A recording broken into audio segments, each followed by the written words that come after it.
When you walk into this backyard, one of the very first things you're going to notice is this very large sunken window well. This is what really inspired everything going on in Mr. Pearson's backyard. He put this big addition on his house, and with the addition, he wanted oversized windows looking into his office. Now when he looks out, he looks like he's more in a cave or a big sunken grotto type look. This feature here inspired what we did on the front of his office windows on the other side. Look at this. Not just big boulders, but a big giant waterfall coming down towards his office window. We've got a 9 PL pump that feeds one side, a 9 PL pump that feeds the other side, and these big waterfalls facing right to his office desk over here. I told my wife, it's not if we're doing this, it's when we're doing this. What I like the best is everybody told us it wasn't possible. The rule in construction is get water away from the house. Being water people, we say, hey, how close can we get it? My favorite area of the entire yard, our tree pergola. This whole space, his backyard and everything, really inspired truly from our flower and garden show. We built this unique tree pergola, and underneath this space, put a little outdoor kitchen, pondless waterfall, and then of course all kinds of natural stonework and landscaping.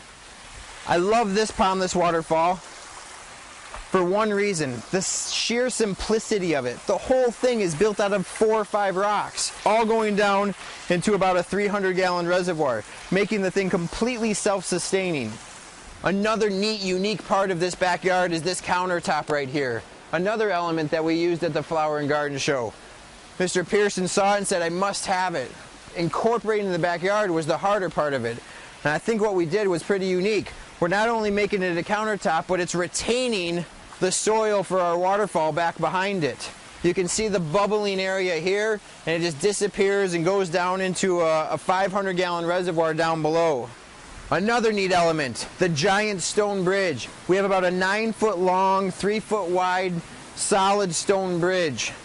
Comes across here and leads you into the pond, where then you're greeted by another large bluestone patio and of course the signature koi pond. So I'm walking into really the entertainment space, the larger bluestone patio. One thing Mr. Pearson really wanted back here was to create a lot of mystery. So we've got the tree pergola patio area over there. We've got this patio over here. And later you'll see these other bridges that encourage you to kind of move around throughout the rest of the yard. The other thing he wanted was sound, sound, sound. So we've got our big signature waterfall sitting behind me with 2 12 PN pumps feeding it. I love this pond for one reason. You can't see the whole thing from one area. You see waterfalls in the back and you see a bridge which compels you to go back there. What I like from this area is you discover another waterfall that you would have never seen if you stood over there on the patio.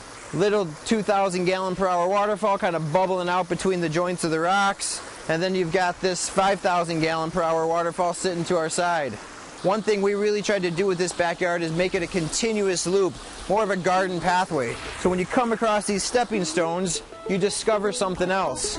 Limestone pathway that takes us through more of a garden walk, and then back to my favorite area, sitting all alone on a throne in the sky, too proud to make friends with the birds or the wind. She envies the stars with tears in her eyes. Let's chase the sun.